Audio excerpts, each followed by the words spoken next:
Hello everyone, this is Fun Police, and I wanted to record a video over the new Legion expansion. We have just seen the 5th card, and probably the last one of this week, shown off today, and I wanted to make a video going over all 5 of the new cards, my thoughts on them, and where I could possibly see them fitting into.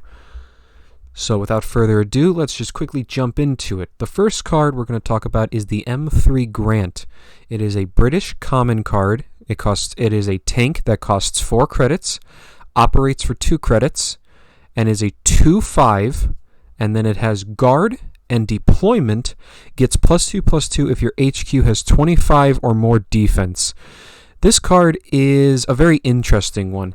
It is potentially quite big. We've seen that on cards, certain guards are quite powerful at certain stat lines, and 4/7 for 4 credits is actually quite powerful, as shown off by Seaforth Highlanders being one of the premium defensive tools for British control. The big benefit that the M3 Grant has over the Seaforth Highlanders is the fact that it is able to retain that attack on your turn, and by being a tank, also able to better pressure the enemy.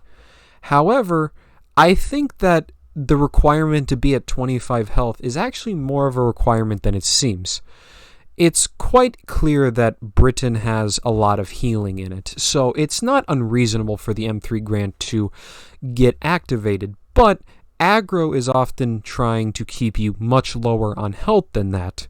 So against them, I actually foresee that the M3 Grant may have a difficult time fitting into a British control deck, as it will struggle to be activated, and when it's not activated, a 2/5 for 4 credits is just not good. I think Seaforth Highlanders will remain the first choice as a defensive card, but this could maybe sneak its way in as a couple copies to have some tools to pressure slower enemy decks, as a 4/7 tank is pretty hard to deal with as a 4-drop while still retaining that defensive guard effect. Next up, we have the 136 Gebrigsjager. It is a German standard card. It is 3 credits and operates for 1. It is an infantry.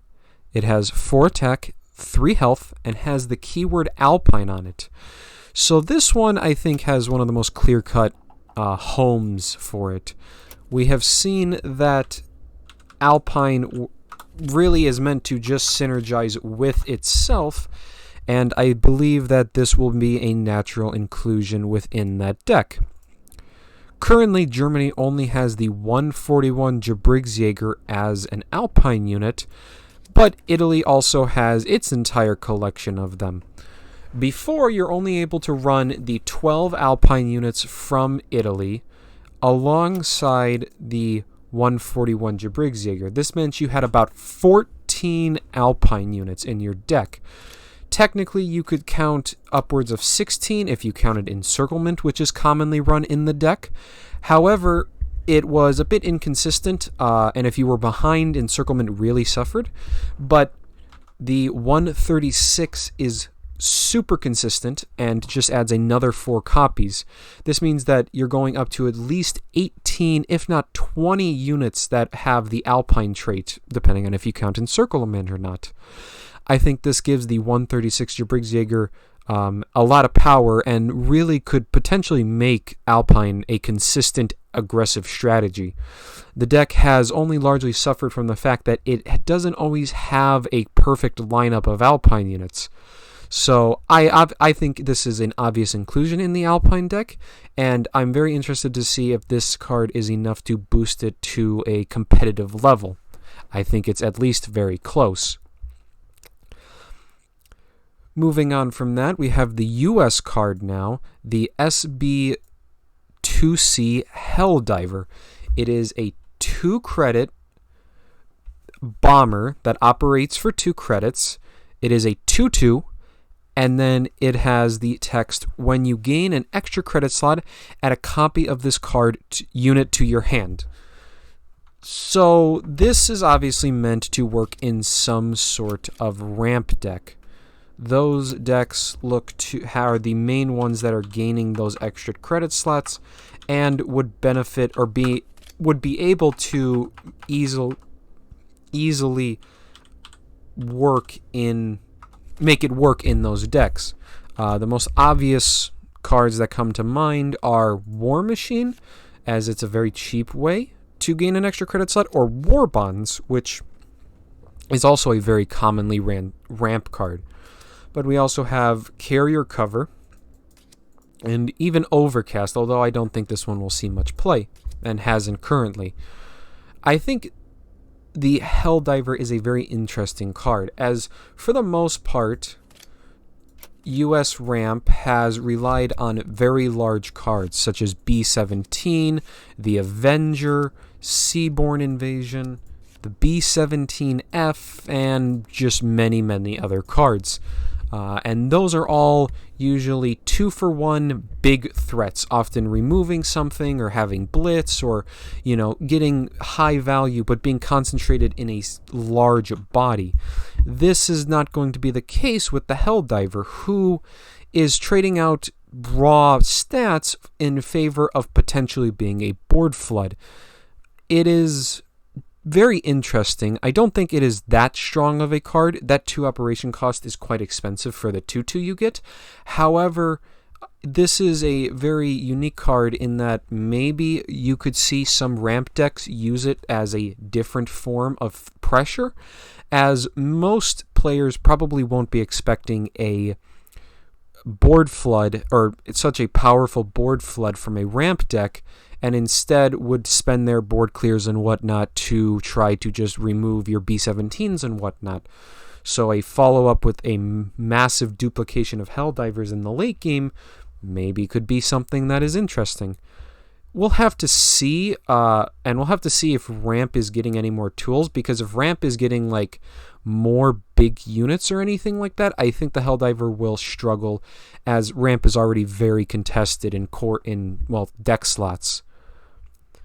So going to the next card, we have the Japanese one, which is the KI-43 KO, and it is a 3-credit fighter that operates for 2. It has a stat line of 3/3, and it has the text, has +2 attack on your turn if the enemy controls no air units. I think this is a very interesting card, and could be a potentially big buff to Japan Air, which is a deck that currently has never really found its footing. Japan Air has simply just lacked the cards to really make it work.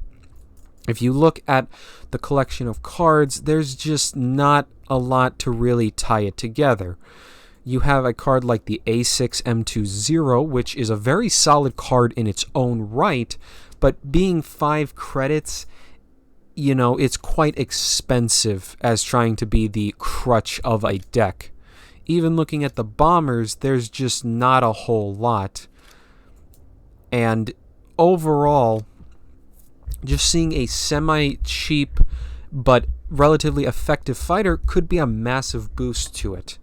Most notably, Air Superiority, the 1-credit order that deals 1 damage, or if you control an air unit, deals 3, gets much stronger in a Japan Air deck when you have more just cheap air units to play it out with.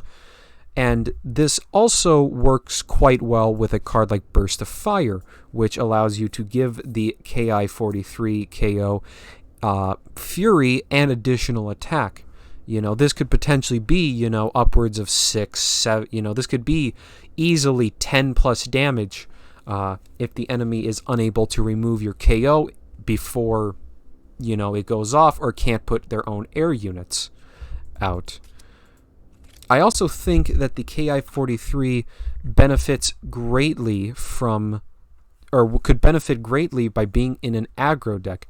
Aggro decks are very good at building pressure, and this card applies a lot of pressure for a 3-drop. A 5/3 plane is something you really don't want to get your HQ hit by.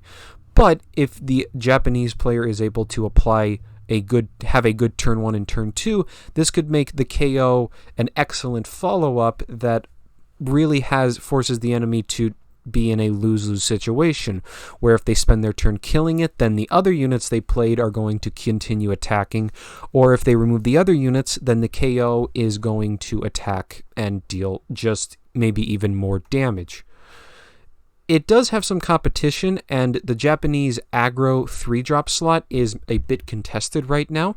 The most notable examples being the Mito Regiment, the 2nd Raiding Brigade, alongside the Type 97 Shinoto tank. Those are all units that are commonly seen, so we will see if the KO has enough pressure on it to become a legitimate aggro card. I'm interested in it, but either way, I think this is definitely a very nice card and could potentially be a big boost to several Japanese decks, or at least be a good start for those decks. And then the final card that was revealed today is the Soviet one, the 2nd Marine Battalion. It is a infantry that costs 2 credits. It operates for 0 credits. And it is a 2/4 with Blitz, and it has the text, combat damage dealt to this unit is doubled. What this means is that the 2nd Marines is a really interesting card. We've never really seen an effect like this. But essentially, this card seems extremely good at pressuring decks that don't play units. That stat line of 2/4 is really, really strong, and with a free Blitz, it immediately applies pressure, and I would say is very close to the Cuban Cossacks in terms of its effect. The Cuban Cossacks, for those that are unaware, is the Soviet elite cavalry unit, the 3-credit 3/3 with Blitz and 0 operation cost. So the 2nd Marine, essentially being potentially 4 more copies of that, is quite powerful against those very passive control decks. The ones that spring to mind are things like Japan Resistance and certain forms of British Control, decks that are looking to simply try to remove all your stuff and then win by some burn damage. They are going to have a very hard time dealing 4 damage to your 2-drop. So there is, I think, a lot of potential as the card being an excellent tool against those decks. Against units, though, it is maybe a bit less impressive, essentially being a 2/2 Blitz, which is, at best, kind of an average card. It's arguably even a little worse than that because you don't want to buff this with any stats, because any health buffs actually are only like half as effective. You know, if you make this a 4/6 by giving it +2/+2, then it really is only a 4/3, as any 3 damage from a unit will kill it. So against other decks that are playing cheap units, the 2nd Marines is not that impressive, but against control, I could see this being a very potent tool, and maybe we'll see this in a variety of aggro decks. It's hard to say. I think, for example, it could see play in the Japan-Soviet deck, which would benefit greatly from having another cheap Blitz units and with this one also being resistant to like cheap board clears, because there's just currently not a board clear really in the game that kills it evenly. Even carpet bombing doesn't kill it, which is very notable. So I think this is definitely a very interesting card, and I think it has a lot of potential, and we'll see where it ends up in the future. Beyond that, though, those are all the cards we have seen so far. I assume we're going to see more cards revealed next week, and I will probably do a video on those also. But if you've watched this far, thank you so much, and make sure to like, comment, and subscribe. It really helps me grow this channel that I've just started out. I plan on continuing the budget German deck lists in the coming days, and we will eventually move on to the rest of the rest of the nations on a budget. alongside other ideas I have in the pipeline. Thank you so much, and have a good day.